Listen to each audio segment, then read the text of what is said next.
Ed Begley Jr. has been a star for a long time. Though you might not know him by his name, he has enjoyed a career in the industry unmatched by most. One look at him and you're instantly reminded of the countless films and TV shows he's been part of.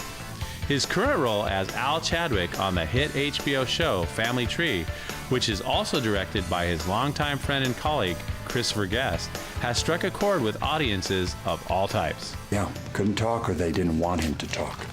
Probably couldn't talk. Oh no, they didn't want him to talk. Right. He knows where all the bodies are buried, about the New World Order, enslavement of the masses, healthcare for all. He knows about it. Neil Diamond does. Oh yeah, and he was ready to sing. I like that song, Sweet Caroline. He knows how it all comes together. He's a good guitar player as well. Yes, he is. Although Ed has been in countless features and television shows, he might now be more famous for something completely different. He and his wife Rochelle have often been called the king queen of green in Hollywood.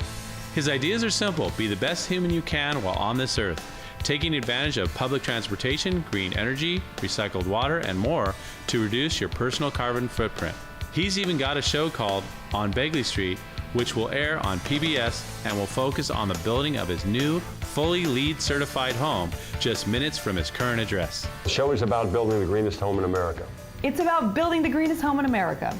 The show On Begley Street, the first episodes that will air, have to do with the deconstruction of an existing home. Not everyone's willing to do this. It does take a little more effort to go LEED certified, to do green building. It's not, it's not the standard yet. I'm hoping that it will be. And I've always said, who better to do it than us? It's a house. We took it down, we recycled it. End of story.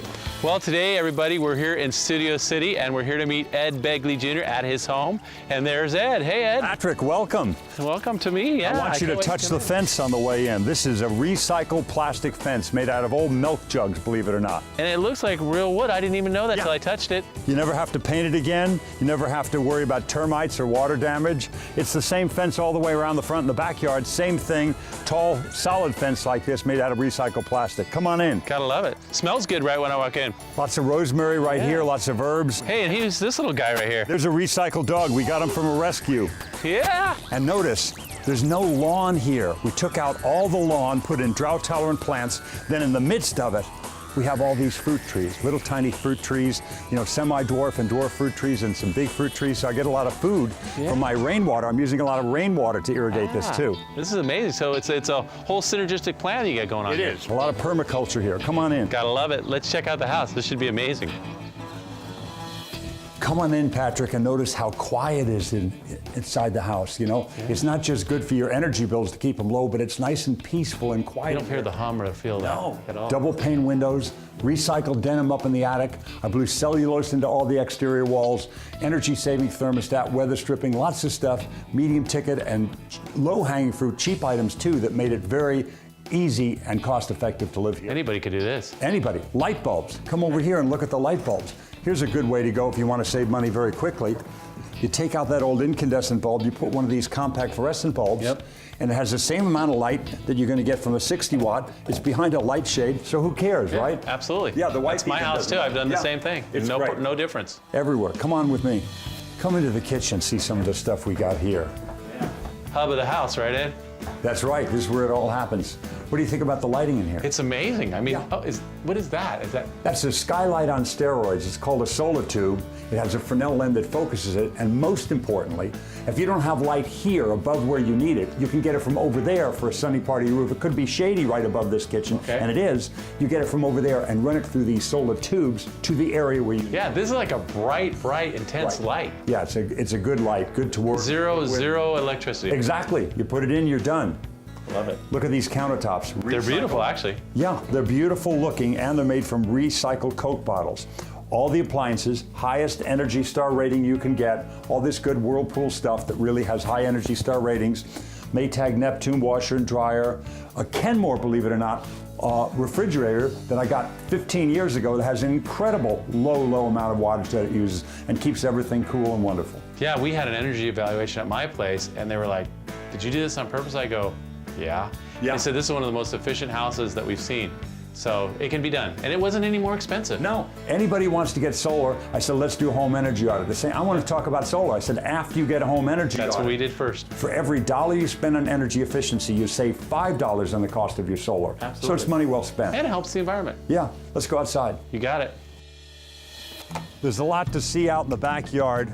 One of the things I always like to emphasize is, how do you power a house like this? Well, I chose to power it with solar. I got 6 kilowatts of solar, 5 kilowatts there up on the main house, then I got another 1,000 watts up there on the roof of the garage. Yeah, and it's that thing moves. You see it move all day with the sun. Wherever the sun is, it follows it. Another great way to have fresh food is to grow it yourself. This is all organic because I grew it myself without any pesticides, herbicides, fungicides. And how do you feed it? You want to have good compost. You take your old plants, your old table scraps and plants, grass clippings, leaves, and you turn them into new plant food. All you got to do to get the right ratio of carbon to nitrogen is do half brown and half green.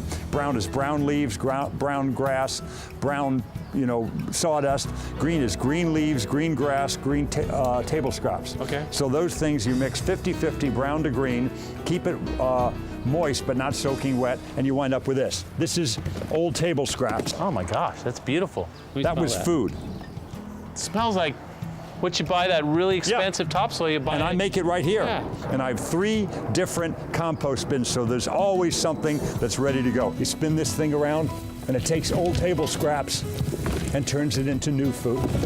This is in an earlier stage. This hasn't broken down as much as the other stuff. Oh yeah, let's get a shot of that. Look at that. This is just starting to break down. See, like the carrots and the... I keep it all in here. This will break down and become this later. Okay. I just have them going in different stages of decomposition. Yeah, how do you spin that thing? I spin it just once a day. Okay, cool. Very easy. Yeah, real easy. People can do this at home easily. They can. This isn't hard. It's not hard at all.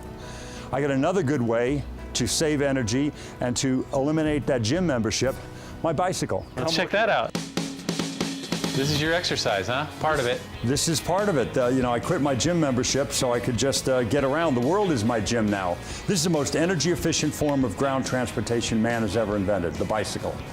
No other form of transportation can use as fuel, let's say, an ear of corn or bowl of rice and go 30 miles. It's very energy efficient. Absolutely. Yeah. And low impact on the environment. Exactly. So number 1 is walking. I moved to this neighborhood quite deliberately where I can walk to everything. Number 2 is my bicycle. Number 3 is my well-worn transit pass. I get around public transportation with that around LA and throughout the country. I have different transit passes for New York and Chicago and DC and everywhere that I go, Boston. And then when I'm around LA and I have to get a week's worth of groceries to take Rochelle out for dinner, I don't ask her to sit in the handlebars of the bike anymore. No. That didn't fly very well. Yeah, and sometimes when it's raining, the wheel, because I know she doesn't have a fender, just gets up. The water gets all over the back of her dress. She's very upset. That she really kind of overreacts. Where's the pioneer spirit? I don't know. Where did it go? What happened to it? So I got a car right here, but this is not your normal car. No, it's not. This is an electric car, and I plug it in. This is how you fuel this vehicle. Okay. You take this paddle right here, inductive paddle, put it inside there, and you will charge the vehicle on solar power. Yeah, because you're not running off coal, you're running off sun. Exactly. And that's what I was thinking about my house. I go, I just don't want to plug it in. I'm running off coal or natural gas. I want to run it off the sun. This electric car becomes a solar car when I charge it at this house. That's what I say. Yeah. Perfect. I love it. So you're a little ahead on this one because I know they have a lot of new models coming out, but you've had this for a while. I've had this one since 2002. That's 11 years. It's running great. I've been driving electric cars off and on since 1970. I've been driving them nonstop since 1990. Wow, and I know that you got kind of heavily involved in this kind of sustainability and, carbon footprint. I don't think we called it back that in the 70s. No, we didn't. You're right. And what was your motivation for that initially? Living in smoggy LA. I got fed up with that smog, Patrick. So smoggy. It was so bad back then. I said, I'm going to do my small part to do something. I'm going to start riding my bike. I'm going to take public transportation. I'm going to buy an electric car. Nothing as fancy as this. It was like a golf cart with a windshield wiper and a horn. It wasn't a fancy car at all. But I drove it around LA, and it was cheaper to fuel by plugging in the wall than it was to buy gasoline. Absolutely. And it was cheaper to maintain, and everything about it I liked. So I stayed with all this green stuff, and over the course of many decades, it saved me hundreds of thousands of dollars, all this green stuff that I've done. It really does. Like I say, my bill for electricity is like $5 a month. With me, maybe 8 at the max. With Rochelle's blow dryers and this electric car and people coming a lot to film with bright lights, you're doing better than me is all I'm going to say. My bill's higher than yours. I'm feeling pretty good about that. So, you know, things are getting better in the future, and a lot of it's because of people like you that create this awareness. Well, as you know, we have 4 times the cars in LA for 1970, millions more people, yet we have a fraction of the smog. We've done a good job. Yes, we have. They put catalytic converters on cars, combined cycle gas turbines, spray paint booths instead of all those VOCs going up in the LA air making smog. All of it worked. Look at how clean. You can see the hills out there. It was a beautiful day today, too. It was. So we're doing a good job. Those days when we used to run as little kids and we're breathing in and their lungs burned and the whole bit, and you couldn't even see the mountains. It's not like that anymore, and thank you for being part of it. No, the story doesn't end here because we're going to go down to Orange County to your new endeavor, and tell us a little bit about what that is. We're going to go have some natural sodas that have 0 calories, no sugar, but they taste delicious. Just as good as the real thing, or better, I heard. I think so. And we're going to go find out. This will be great. So here we head on down to Orange County to the bottling company, Nature's Flavors, and the soda's name is your brand? Begley and Bill's. Begley and Bill's. Let's go check it out. This is going to be wonderful. Not satisfied to spend his days living the Hollywood dream as an in-demand actor, or to be known as the go-to guy for green living, his latest endeavor is an all-natural soda called Begley and Bill's 100% all-natural sodas. With his friend and co-creator, Bill, the flavor guy Sabo, they plan to revolutionize the soda industry, making it healthy for all. Well, hello everybody, and now we're down here with Ed. You brought us to a real special place. Yes. And with your friend Bill Sabo, and you're known as the flavor guy here. Yes, you have a lot of flavors, huh? Yes, we do. And the big question is, Ed, how'd you meet this guy? I met him through 2 people I love very much, my wonderful wife Rochelle and my friend Anthony Turk, and he told me about these sodas, about their flavors, and what was possible, what you could do with the soda. I'm not a big soda drinker. I'm telling you, since the 60s when I used to drink sodas as a teenager, I might have had a dozen sodas, I'm sorry to say, is all I've had. But with these sodas, I'm drinking them again because they're 0 calories and they're very healthy. Yeah, and the big thing is, it doesn't rot your teeth out of your head. That's correct.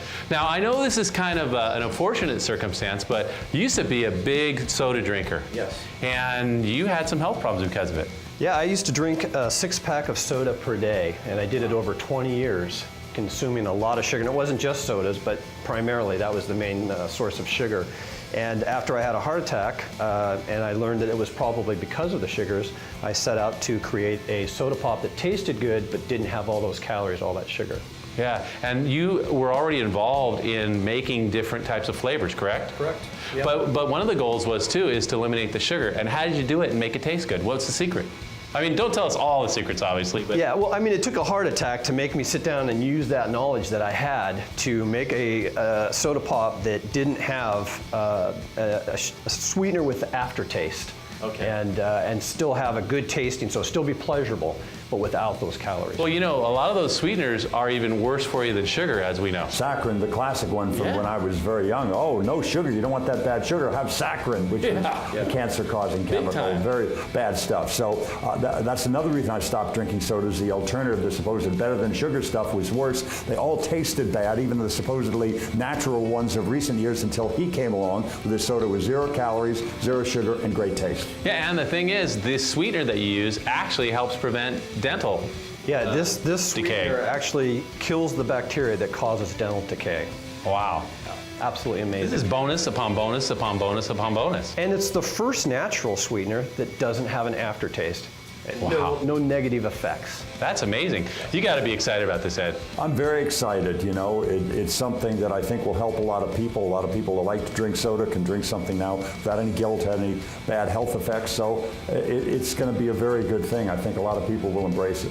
Well, I'm definitely excited, and I know we're going to go out on the line now in a second and show us how you make this thing, right? Exactly. And then we're going to get to taste them right off the line. Oh, you got to. We'll all wear protective goggles. I'm Ed's ready. already ready. This guy's on top. He's the of it. flavor guy. I'm the favor guy. Do me a favor and put on some goggles. Well, you know, it's either we're going to go play some racquetball or we're going to go make some soda, right? Exactly. One or the other. We're Let's ready. do it. Here we go. Thanks. Let's go for it. The most important part of Bill and Begley's sodas are their natural flavors. So before we head out to the bottling line to taste these amazing beverages, we stop off at the flavor room. It's here that Bill, the flavor guy Sabo, creates this irresistible, all-natural signature line of sodas and other delicious products. Well, you know, this is where it all happens, huh? Yes. You been here before, Ed? I have. I've been here in the lab to see all the natural ingredients he uses, all plant-based stuff, wonderful natural elements, and he puts them together in perfect flavors. Yeah, well, there's the flavor guy right here, and the flavor guy does things a little different than everybody else. I mean, you told me that just this plate of vanilla is about $600 to $800? Yes. It can go as high as $1,000 right now. Wow. Current pricing is about $600. And it's Tahitian vanilla. These are Tahitian vanilla beans, yes, absolutely. That's amazing. And you have cinnamon here, and you have coffee, which is kind of something we want to talk about because you do roast your own coffee, and you think you have, and you're very close to perfecting a coffee-flavored soda. Absolutely. So no one has been able to make a coffee soda that actually tastes like coffee. And the concept's simple. We roast our own beans. We make a giant pot of coffee, about 1,000 gallons, and add a little bit of flavors to sweeten it up, and voila, you have a coffee soda. You said that a lot of times when people are trying to achieve this, they get a burnt popcorn flavor. Yeah, that's the most common mistake when they're trying to make a coffee soda, is it comes out tasting like burnt popcorn. It just doesn't taste like coffee. Not appealing. Not appealing at all. No. So we can look for this on the market pretty soon, huh? Absolutely. Yeah. This is a product that you can consume as much as you want, and not worry about gaining carbohydrates, not worry about the effects of sugar. If you're a diabetic, you can consume this product. And it's just it's an all-around good product. People that are gluten-free? Gluten-free because there's no gluten or lectins. Big deal. That's me. You know, the part of what I do in my travels is I look for gluten-free recipes and I share them with the people. Yeah. I feel much better since I went Absolutely. gluten-free. You know, I had a real severe problem with it, and it's changed my life, honestly. Yeah. So this is right up my alley. I love it. Right. And, you know, all these natural flavors, and I think it's incredible. Now, so this is where the development all occurs, and now we're going to get to go out on the line and put our glasses back on and actually see the sodas being made, right, Ed? I'm ready. Ed's Safety always first. ready. Look at this guy. I am ready. All right. I've got a long drive back to LA, so you guys go ahead. I'm just going to have it. Oh, yeah, he won't sleep for a week. But who needs sleep, right? It's overrated. There you go. All right, let's get out of here. Wow, Bill, this looks like a lot going on over here. What do we got here? So what we have is the bottles are coming in right now off the pallets. Yep. They go through a water where they're individually rinsed, washed out, and then they're moving over to the filler. Okay, and this is the final rinse after they're capped and everything, and then they go get labeled or... Get labeled. They get labeled and boxed. Funny thing about it is this is where they're rinsing, but this would be if there was really sugar in there. So if some of the sugar spilt on the outside of the bottle. But because this isn't sugar, it doesn't really need that. So it's kind of an obsolete thing now, you know, to be washing them off. Well, that's fascinating. I mean, I guess that's kind of like the beginning and the ending. Now we're going to the middle, and you're going to show us what's going on here. So now the bottles that have been washed are now coming around. They're going to go into the filler. Okay. They're going to get filled up. As they exit the filler, but before they go to the capper, there's one last thing we want to do. Now just put a drop of liquid nitrogen and then cap it in there. Dries out the last little bit of oxygen and helps to preserve the product for a long period of time, for up to a year. That's cutting edge. Absolutely. As far as I know, there's no other soda companies that are doing that. I'm very impressed with the whole deal. I love it. So then they're capped, and then we'll go in this little middle section and talk about, you know, how it ends up, huh? Yep. Okay, come on, guys. All right, guys, so they're capped and filled, and now it's the point where we're going to get to taste one of these things. Absolutely. I want to try one. So they're coming off the line. Last thing is they're going to get that rinse and then go over and get labeled, and we can actually try a product right now. Oh, we're getting a signal from my dear friends Laverne and Shirley. That's Cindy Williams and Penny Marshall. Yeah. And that means it's quitting time. Quitting time, guys. The glove's on the bottle. It's time for us to taste this, so let's grab one of these. Right on. And this is without the label. Hey, what flavor is this flavor, man? This is cream soda, the same, that's from that vanilla that we were looking at, yes. Cheers. Cheers. Cheers. Thanks so much. Let me taste this. Isn't that good? That's really good. Really good. You know, I do not drink soda. I haven't drank a soda or even tasted a soda probably in 20 years, just so you know, because I don't drink soda. But if this is an alternative, I mean, I don't want to get hooked on it, but if I did, guess what? I won't gain weight, it won't rot my teeth. Yeah. Not a bad thing, huh? Great cream soda without all the calories. This tastes just as good as any cream soda I've ever had in my life. I agree. Maybe better. I agree. I think it's better. And fresher. Yeah. Well amazing, amazing, amazing. Thank you so much. And you know what? Thank you so much for being here with us. And until next time, just remember to enjoy.